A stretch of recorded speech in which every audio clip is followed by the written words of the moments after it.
ശബരിമല സ്വർണ്ണക്കൊള്ള കേസിൽ ക്ഷേത്രം തന്ത്രി കണ്ഠരര് രാജീവരെ അറസ്റ്റ് ചെയ്ത നടപടിക്കെതിരെ രൂക്ഷമായ ഭാഷയിൽ പ്രതികരിച്ച ബിജെപി നേതാവ് കെ സുരേന്ദ്രൻ രംഗത്തെത്തി.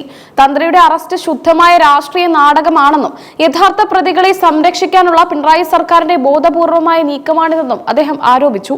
കേരള രാഷ്ട്രീയത്തെയും ഭക്തജനങ്ങളെയും ഒരുപോലെ ഞെട്ടിച്ച സ്വർണ്ണക്കൊള്ള കേസിൽ തന്ത്രിയെ പ്രതിസ്ഥാനത്ത് നിർത്തിയത് രാഷ്ട്രീയ ലക്ഷ്യങ്ങളോടെയാണെന്ന് സുരേന്ദ്രൻ വാർത്താ സമ്മേളനത്തിൽ പറഞ്ഞു. തദ്ദേശ സ്വയംഭരണ തിരഞ്ഞെടുപ്പിലേറ്റ തിരിച്ചടിയിൽ നിന്ന് ജനശ്രദ്ധ തിരിക്കാനാണ് മകരവിളക്ക് കാലത്ത് തന്നെ തന്ത്രിയെ ജയിലിൽ അടയ്ക്കാൻ സർക്കാർ തിടുക്കം കാണിച്ചത്.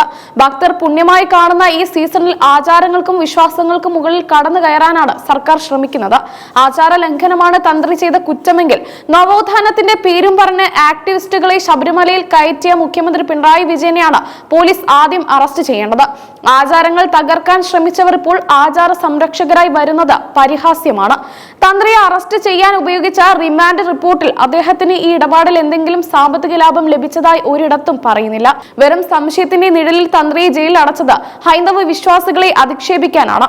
ക്ഷേത്രത്തിലെ സ്വർണവും മറ്റ് സ്വത്തുക്കളും സംരക്ഷിക്കേണ്ട പ്രാഥമിക ചുമതല ദേവസ്വം ബോർഡിനാണ്. ബോർഡ് ഉദ്യോഗസ്ഥരെയും ഭരണാധികാരികളെയും വിട്ട് തന്ത്രിയെ മാത്രം പ്രതിയാക്കുന്നത് ദുരൂഹമാണ്. ഇതിനു പിന്നിൽ വലിയൊരു ഗൂഢാലോചനയുണ്ട്.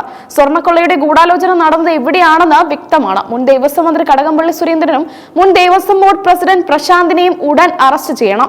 ഇവരെ ചോദ്യം ചെയ്താൽ മാത്രമേ സത്യം പുറത്തു വരൂ. ഇത് കേവലം ഒരു സ്വർണ്ണമോഷണമല്ല, അന്താരാഷ്ട്ര തലത്തിലുള്ള വലിയൊരു വിഗ്രഹ കച്ചവട മാഫിയയാണ് ഇതിന് പിന്നിൽ. ശബരിമലയിലെ വിഗ്രഹത്തെ പോലും ഈ മാഫിയ ലക്ഷ്യം വെച്ചിട്ടുണ്ട് എന്നതിന് തെളിവുകൾ പുറത്തു വരികയാണ്. കേസിലെ മുഖ്യപ്രതി ഉണ്ണികൃഷ്ണൻ പോറ്റി കോൺഗ്രസ് അധ്യക്ഷ സോണിയാഗാന്ധിയെ സമീപിച്ചത് പുരാവസ്തു ഇടപാടുകൾക്കാണെന്ന് സുരേന്ദ്രൻ ആരോപിച്ചു. ഉന്നത തലത്തിലുള്ള രാഷ്ട്രീയ ബന്ധങ്ങൾ ഈ കൊള്ളയ്ക്ക് പിന്നിലുണ്ട്. സോണിയാഗാന്ധിയുടെ സഹോദരിക്ക് ഇറ്റലിയിൽ പുരാവസ്തു കച്ചവട സ്ഥാപനമുണ്ടെന്ന കാര്യം താൻ എവിടെയും തെളിയിക്കാൻ തയ്യാറാണ്.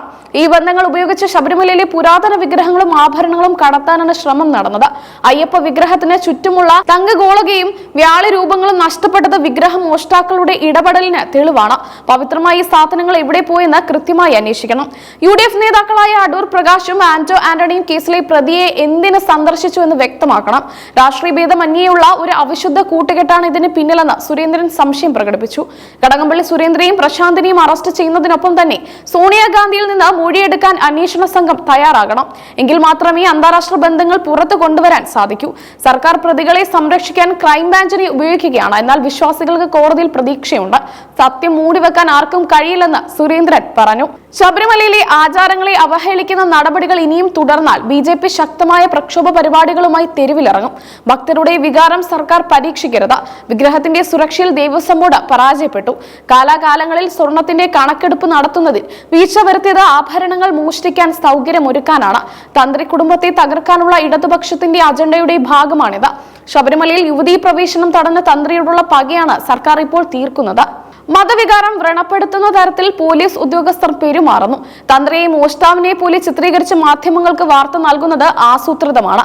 അന്വേഷണ സംഘം CPM-ന്റെ പോഷക സംഘടനയെ പോലെയാണ് പ്രവർത്തിക്കുന്നത്. നിഷ്പക്ഷമായ അന്വേഷണം ഈ സർക്കാരിന്റെ കീഴിൽ നടക്കുമെന്ന് BJP വിശ്വസിക്കുന്നില്ല.